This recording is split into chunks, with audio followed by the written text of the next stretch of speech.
आपको फाइनली बता देते हैं नीम करोली बाबा कैंची धाम दर्शन करने के लिए हम पहुंच।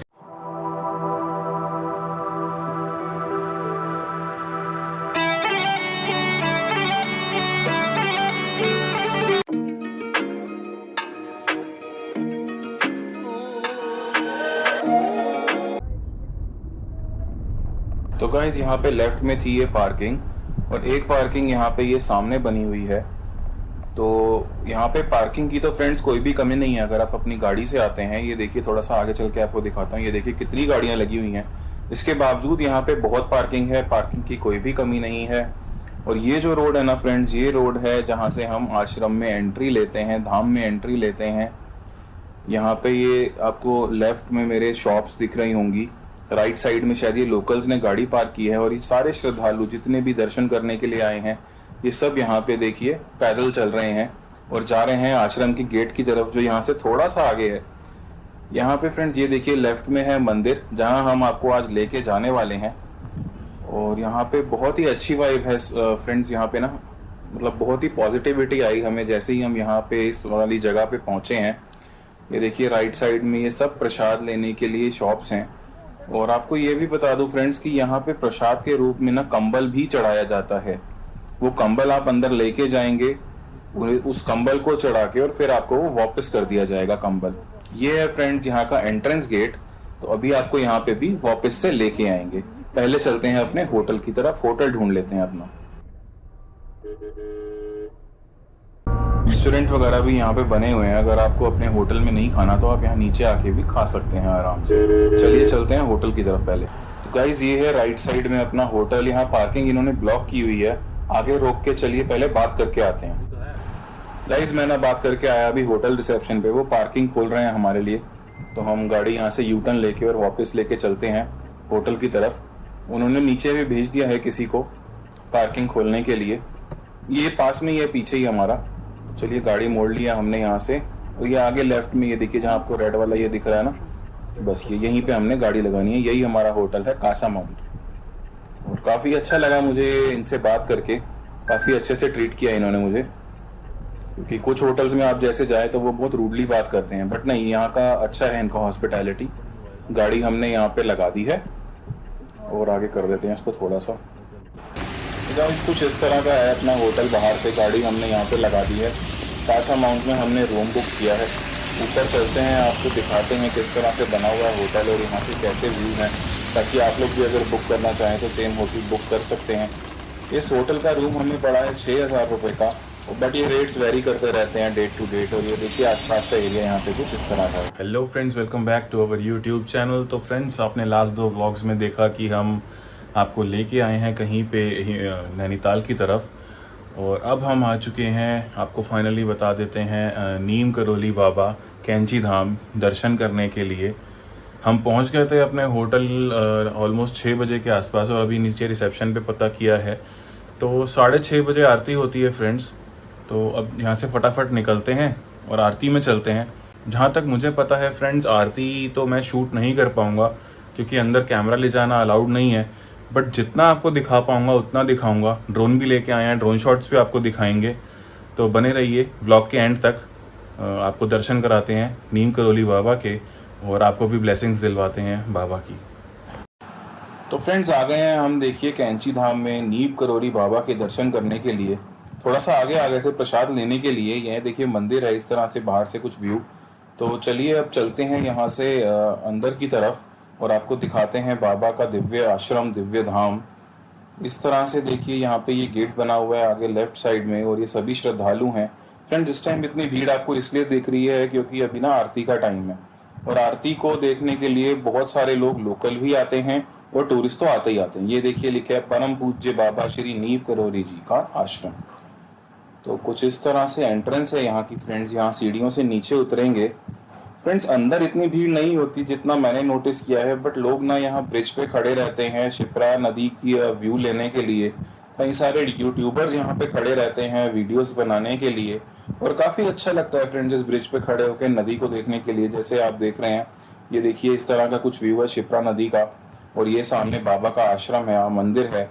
और ये वाइट बिल्डिंग जो आपको दिख रही है राइट साइड में फ्रेंड्स, ये आश्रम है जहाँ पे रुक सकते हैं आप लोग भी, बट बहुत मुश्किल से रिजर्वेशन मिलती है। चलिए इस गेट के आगे तो देखिए अब फ़ोन या कैमरा ले जाना अलाउड नहीं है। ट्राई करेंगे अगर अंदर ले जा पाए थोड़ा सा तक आपको दिखाएंगे। तो फिलहाल तो देखिए इस तरह का कुछ व्यू है यहाँ पे शाम के 6:30 बजे।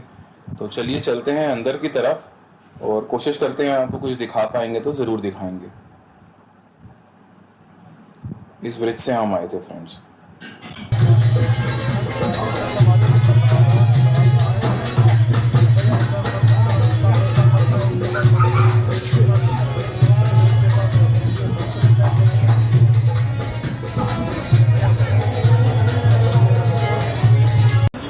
दोस्तों आ गए हैं अंदर से आरती के दर्शन करके। बहुत ही अच्छी लगी हमें आरती अंदर देखने पे और बहुत ही मज़ा आया। ये देखिए इस तरह कुछ बाहर का व्यू इस टाइम। बहुत पॉजिटिव जगह है फ्रेंड्स, ये मैं ज़रूर रिकमेंड करूँगा, आप लोगों को आना ही आना चाहिए। बाकी चलते हैं अब अपने होटल की तरफ और आपको बताते हैं बाबा के कुछ अमेजिंग किस्से। दोस्तों बाबा का जन्म हुआ था सन 1900 में। उनकी माता का नाम था कौशल्या शर्मा जी और पिता का नाम था दुर्गादास शर्मा जी। और ये आपको बता दें कि उनके माता पिता ने उनका नाम रखा था लक्ष्मी नारायण शर्मा। दोस्तों बाबा की शादी हुई थी सन 1911 में राम बेटी जी से, जो कि पास के ही एक गांव के रहने वाली थी। 1913 में बाबा ने अपना घर त्याग दिया था, छोड़ दिया था अपना घर और वहां से चले गए थे। अपना घर त्यागने के बाद बाबा पहुंचे थे राजकोट गुजरात के एक आश्रम में, जहाँ के महंत ने उनका नाम रखा था लक्ष्मण दास। बाबा ने उस आश्रम में इतनी सेवा की कि वहाँ के महंत ने उनको अपना उत्तराधिकारी घोषित कर दिया। लेकिन पुराने शिष्यों ने जब ये देखा तो उन्हें ये बात अच्छी नहीं लगी और बाबा को ये बात पता चली तो बाबा ने उस आश्रम को त्याग दिया और महंत जी की परमिशन लेके वहां से निकल गए। वहां से निकल के बाबा पहुंचे भवनिया गांव गुजरात में, जहां उन्होंने एक हनुमान जी का मंदिर स्थापित किया और वहीं सामने एक तालाब में खड़े रह के कई समय तक तपस्या कर। आते जाते गवाले जब उनसे कुछ भी खाने को मांगते थे तो बाबा तालाब में हाथ घुमा के और उनकी तरफ कोई चीज फेंकते थे और उसमें वही होता था जो गवाले खाने के लिए मांग। ये सब चमत्कार देख के आसपास के गांव में बाबा की मान्यता बहुत ज्यादा बढ़ गई थे। सन 1917 तक बाबा वहीं पे रहे और वहां पे बाबा का नाम पड़ गया तलैया बाबा, क्योंकि बाबा तालाब में खड़े रह के तपस्या किया करते थे। फिर वहां पे अपना जो भी मंदिर उन्होंने बनाया था वो रामबाई को दे के और वहां से भी आगे चल दिए। 1917 में फिर बाबा पहुंचते हैं पांचाली घाट गंगा मैया से मिलने के लिए। जब बाबा पांचाली घाट जा रहे थे तो एक बहुत ही मशहूर किस्सा है बाबा का। बाबा फर्स्ट क्लास में ट्रेवल कर रहे थे ट्रेन में। टीटी ने जब आके उनसे टिकट पूछी तो टिकट दिखाने से पहले ही टीटी ने उनकी वेशभूषा देख के सोचा कि ये कहाँ फर्स्ट क्लास की टिकट ले पाएंगे और उनको ट्रेन से उतार के भला बुरा सुना दिया। लेकिन फ्रेंड जब उन्हें उतार दिया तो वो ट्रेन वहां से 1 इंच भी आगे नहीं बढ़ी। बड़े से बड़ा इंजीनियर रेलवे का आके ट्रेन को आगे नहीं बढ़ा पाया। उसके बाद वहां के लोकल्स ने आके बोला कि बाबा को ट्रेन के अंदर बिठाओ तो शायद ट्रेन चल पड़े, और जैसे ही उन्होंने बाबा से क्षमा मांग के बाबा को ट्रेन में बिठाया तो वो ट्रेन चल पड़ी थी। ये किस्सा अखबारों में भी आया था फ्रेंड्स। और जहाँ पे ये किस्सा हुआ था ट्रेन रुकने का, उस जगह का नाम था नीम करौली गाँव। साथ साथ में दोस्तों हम आपको अपने होटल से व्यूज भी दिखाते रहेंगे। ये सब देख के जो लोकल लोग होते हैं ना फ्रेंड नीम करौली के, वो बाबा को आग्रह करते हैं कि आप इसी गांव में रुकिए, यहीं पे तपस्या कीजिए। बाबा मान लेते हैं और लोकल जितने भी वहाँ के विलेजर्स होते हैं उनको बोलते हैं कि इस स्थान पे, एक स्थान उन्होंने बताया, इस स्थान पे एक गहरी गुफा खोदी जाए जिसके अंदर बैठ के मैं तपस्या करूंगा। दोस्तों उस गुफा के अंदर किसी के लिए भी जाना वर्जित था। लेकिन एक दिन जब बाबा बहुत समय तक बाहर नहीं आए तो उनके शिष्य ने सोचा कि मैं अंदर ही जाके उन्हें दूध दे देता हूँ, बाबा भूखे होंगे। लेकिन वो अंदर जाके क्या देखते हैं कि बाबा लेटे हुए हैं और उनके ऊपर बहुत सारे सर्प हैं। ये देख के उनके शिष्य बेहोश हो गए। कुछ समय बाद बाबा जब बाहर आए तो उन्होंने अपने शिष्य के सिर पे हाथ रखा और वह वापस ठीक हो गया, स्वस्थ हो गया। एक बार जब नीम करौली के लोगों ने बाबा को वृंदावन चल के दर्शन करने के लिए कहा तो बाबा ने उन्हें कहा कि तुम लोग चलो, मैं तुम्हें वहीं पे मिलूंगा। फ्रेंड्स बाबा ने वृंदावन में भी उन लोगों को दर्शन दिए और उसी समय पे बाबा नीम करौली में भी प्रस्तुत थे। 2 जगह पे बाबा उस समय प्रेजेंट थे। फ्रेंड्स इन सब चमत्कारों के बाद बाबा बहुत ही प्रसिद्ध हो गए थे। तो ये बात बाबा के घर तक भी पहुंची कि ऐसे एक बाबा हैं जो बहुत ही सिद्ध हैं। उनके पिताश्री ने, बाबा के पिताश्री ने सोचा कि क्यों ना मैं बाबा के पास जाऊं और उनसे पूछूं कि मेरा पुत्र कहाँ है। तो ऐसे ही उनके पिता श्री नीम करोली गांव आए और क्या देखते हैं कि ये बाबा तो उनके पुत्र ही हैं। उसी समय उनके पिता अपने पुत्र को आदेश देते हैं उनके साथ वापस घर चलने के लिए। अपने पिता का आदेश वह नहीं टाल सकते थे, तो बाबा वापस घर गए। बाबा के पिता ने उनसे कहा कि तुम्हारी एक पत्नी है जो इतने सालों से अकेली रह रही हैं। तो बाबा ने अपने पिता की बात मानी और गृहस्थ जीवन जीने के लिए हामी भरी। लेकिन बाबा ने अपने पिता से यह भी परमिशन ली कि मैं एक सन्यासी जीवन भी जीना चाहता हूँ। तो बाबा समय समय पर अपने नीम करोली भी जाते थे और कुछ समय बाद वापस अपने घर भी आ जाते थे। तो बाबा ने सन्यासिक और पारिवारिक दोनों जीवन एक साथ जिए और कई बार तो बाबा दोनों जगह पे एक साथ भी उपस्थित हुआ करते थे। दोस्तों, बाबा के पहले पुत्र हुए 1925 में, जिनका नाम था अनेक सिंह शर्मा जी, जो आज के समय पे भोपाल में रहते हैं। 1937 में बाबा के दूसरे पुत्र हुए, जिनका नाम है धर्म नारायण शर्मा जी, जो वृंदावन धाम की देख रेख करते हैं। 1945 में बाबा को एक पुत्री हुई, जिनका नाम है गिरजा देवी। बाबा 1935 तक नीम करोली में रहे। उसके बाद वहां पे एक बहुत ही बड़े यज्ञ का आयोजन किया गया, जिसमें बाबा ने अपनी पूरी जटाएं त्याग दी। वो जटाएं त्यागने का मतलब था कि अब बाबा नीम करोली को त्याग रहे हैं। वहां से बाबा पहुंचे किला घाट फतेहगढ़। वहां पे बाबा ने मुख्य तौर पर गौ सेवा की, कई सारे चमत्कार वहां पे भी किए और वहां से उन्होंने कई सारी यात्राएं भी की। दोस्तों, 1942 में जब पूर्णानंद तिवारी जी रात के समय अपने घर वापस जा रहे थे, तो एक मोड़ पे उन्हें एक सन्यासी बाबा दिखे। उन्हें देख के पहले तो पूर्णानंद तिवारी जी बुरी तरह डर गए, लेकिन वह नीम करोली बाबा थे। बाबा ने जब उनको उनके नाम से पुकारा और उन्हें बताया कि तुम्हारी लाइफ में ये समस्याएं चल रही हैं और वो सभी समस्याएं दूर हो जाएंगी, तब तिवारी जी को उन पे भरोसा हुआ। उसी समय जब बाबा से मिलके वह जाने लगे, तो उन्होंने बाबा से पूछा, बाबा अब दोबारा आपके दर्शन कब हो पाएंगे? तो उसी समय बाबा बोले, आज से ठीक 20 साल के बाद। और ये घटना है फ्रेंड्स कुमाऊं क्षेत्र के कैंची गांव की।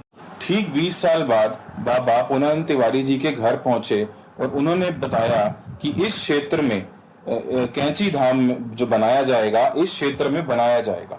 जब वहां पे नींव रखनी शुरू की गई, तो वन विभाग के लोग आ गए। वन विभाग के लोगों ने मना कर दिया कि इस तरह से आप मंदिर नहीं बना सकते, इसके लिए आपको बड़े अधिकारियों की परमिशन लेनी होगी। बाबा ने पूछा कि कौन है बड़ा अधिकारी? तो वन अधिकारियों ने बताया कि बड़े अधिकारी हैं वन मंत्री चौधरी चरण सिंह जी। और फ्रेंड्स, ऐसा हुआ कि अगले दिन चौधरी चरण सिंह जी स्वयं बाबा के पास पधारे और उन्होंने बाबा ने जितना भी बताया उससे ज्यादा एरिया बाबा को दिया मंदिर और आश्रम बनाने के लिए। बाबा ने तभी उनको आशीर्वाद दिया कि जाओ, तुम अगले प्रधानमंत्री बनोगे। और फ्रेंड्स, ये तो आपको पता ही है कि चौधरी चरण सिंह जी हमारे प्रधानमंत्री बने थे, तो यह भी बाबा का ही आशीर्वाद था। दोस्तों, बाबा के इतने चमत्कार हैं कि अगर मैं आपको सारे बताने लगा तो ये वीडियो शायद 3 या 4 घंटे की बन जाएगी, और फिर भी वह सारे किस्से और कहानियां पूरी तरह से मैं आपको नहीं बता पाऊंगा। लोगों का ऐसा भी कहना है कि बाबा हनुमान अवतार थे, लेकिन बाबा कहते थे कि मैं सिर्फ हनुमान का एक सेवक हूँ, इससे ज्यादा कुछ नहीं। मेरा जन्म इस धरती पे धर्म को बढ़ाने के लिए हुआ है। आइए दोस्तों, अब आपको सुनवाते हैं बाबा की रियल आवाज।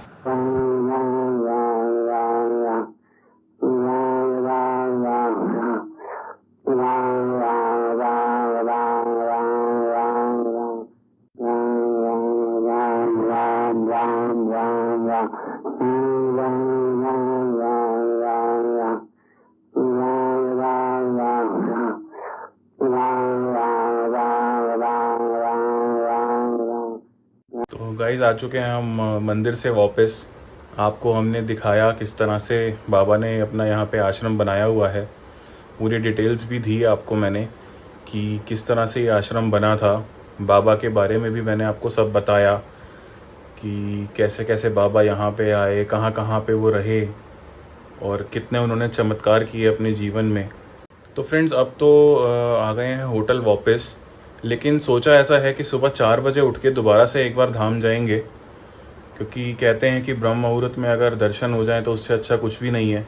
बट ये कंफर्म नहीं है कि फ्रेंड्स उस टाइम मंदिर खुला होगा या नहीं खुला होगा। चल के देखेंगे एक बार, आपको भी दिखाएंगे और सुबह मिलते हैं फ्रेंड्स। अब आपको अभी के लिए good night. Good morning friends, उठ चुके हैं हम। सुबह अभी बजे हैं 4। तो फटाफट से चलते हैं मंदिर और देखते हैं अगर हमें दर्शन हो पाते हैं तो आपको भी दिखाते हैं। चलिए। अपने होटल से यार कुछ इस तरह का व्यू आ रहा है सुबह के 4 बजे। ये साथ में एक मंदिर और था, और ये देखिए पहाड़ों में से किस तरह से एक लाइट निकल रही है फ्रेंड्स। दोस्तों अभी तो मंदिर खुला नहीं है, वापस चल के होटल में पूछते हैं मंदिर कब खुलेगा और फिर वापस आएंगे यहाँ पे। गाइस अभी तो दर्शन नहीं हो पाए, मंदिर अभी नहीं खुला है जैसा कि मैंने आपको दिखाया। तो अब कुछ देर में फिर से चलते हैं और फिर चलते हैं, लेकिन बाहर ना बहुत ज़्यादा बादल आ चुके हैं। हो सकता है बारिश हो बहुत तेज़। तो पता नहीं दोबारा से अब हम दर्शन कर पाएंगे या सीधा वापस निकलेंगे। अभी आपको बताते हैं थोड़ी देर में। तो दोस्तों बज चुके हैं सुबह के 8 और पहुंच चुके हैं हम दोबारा से बाबा के दर्शन करने के लिए वापस निकलने से पहले। तो चलिए चलते हैं उसी गेट से अंदर जहां से कल आपको लेके गए थे हम। और फ्रेंड्स आज इसलिए भी ज़्यादा भीड़ दिख रही है क्योंकि आज शनिवार का दिन है और आरती का टाइम भी हो चुका है इस टाइम। तो 8:30 बजे सुबह आरती होती है। आप लोग चाहें तो आप लोग भी आरती में भाग ले सकते हैं, दर्शन ले सकते हैं। चलिए चलते हैं वापस से नीचे उन्हीं सीढ़ियों से। और जैसा कि मैं आपको पहले भी बता रहा था फ्रेंड्स, इस पुल के ऊपर ना बहुत ही भीड़ रहती है, जबकि मंदिर के अंदर उतना रश नहीं होता है। जो भी आते हैं लोग, जो भी जाते हैं यहाँ रुक जाते हैं फ़ोटो वगैरह खिंचाने के लिए। तो बाकी अंदर जाके तो आपको बहुत अच्छे से दर्शन होते हैं मंदिर में बाबा की समाधि के। समाधि तो खैर यहाँ नहीं, वृंदावन में है यहाँ पे भी, लेकिन बाबा की एक मूर्ति लगाई गई है। अगर दिखा पाए तो आपको ज़रूर दिखाएंगे, लेकिन फ़ोटो वगैरह अंदर अलाउड नहीं है। और ये देखिए कितनी खूबसूरत लग रही है ये नदी बहती हुई मंदिर के पास में से। और सोचिए बाबा यहीं रहा करते थे। क्या पॉजिटिविटी है इस पूरे इन्वायरमेंट में यहाँ पे। तो कुछ इस तरह से बना हुआ है दोस्तों अंदर से ये मंदिर। ये देखिए सामने बाबा की मूर्ति थी। ये सिद्धि माँ का मंदिर है जो बाद में बनाया गया था। सिद्धि माँ बाबा की बहुत बड़ी भक्त थी, बहुत सेवा करी है उन्होंने बाबा की, और वही उत्तराधिकारी थी कैंची धाम की बाबा के बाद। ये देखिए ये थी बाबा की मूर्ति और यहाँ बाबा की कुछ फोटोज लगी हुई हैं। तो दर्शन कर लीजिए दोस्तों, ये बाबा की मूर्ति है कैंची धाम में।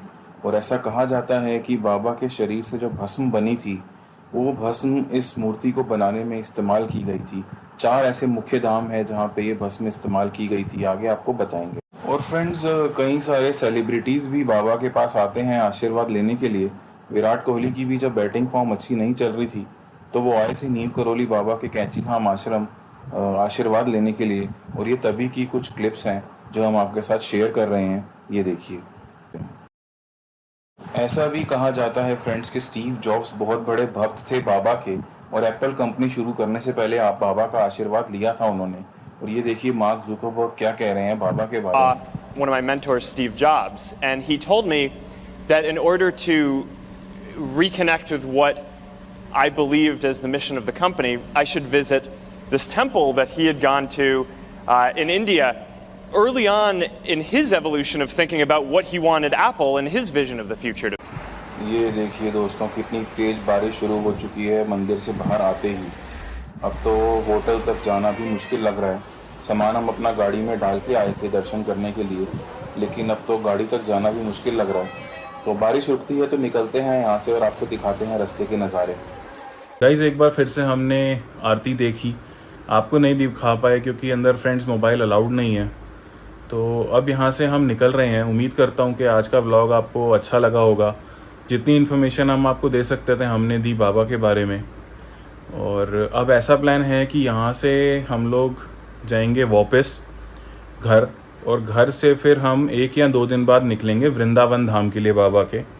क्योंकि यहाँ एक पंडित जी से बात हुई थी, उन्होंने बोला कि वृंदावन में बाबा ने समाधि ली थी, तो वहाँ पे जो पावर है, वहाँ पे जो एनर्जी है वो अलग ही लेवल है। यहाँ पे भी हमें बहुत एनर्जी महसूस हुई फ्रेंड्स। जैसे मैंने मेडिटेट किया यहाँ बैठ के, तो ऐसा लग रहा था कि बाबा हमारे पास ही हैं, बाबा हमारे साथ ही हैं। बहुत अच्छा लगा फ्रेंड्स। उम्मीद करता हूँ आपको भी अच्छा लगा होगा बाबा के दर्शन करके यहाँ पे कैंची धाम में।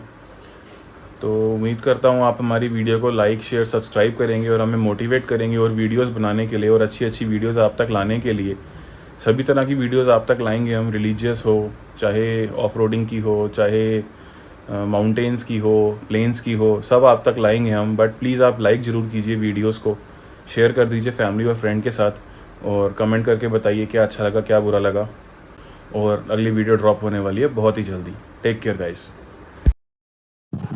अरे ज़रा रुकिए, कहाँ जा रहे हैं? मुझे पता है हमने वीडियो को एंड कर दिया था, लेकिन यार ये वापस जाते हुए नज़ारे इतने सुंदर हैं कि हमें दोबारा से कैमरा ऑन करना पड़ा। हम नहीं चाहते थे ये नज़ारे आप बिल्कुल भी मिस करें। तो आई नो वीडियो काफ़ी लंबी हो गई है, बट देखिए फ्रेंड्स, ये सुंदरता आप मिस नहीं कर सकते। देखिए इन नज़ारों को, आपको पक्का मज़ा आएगा।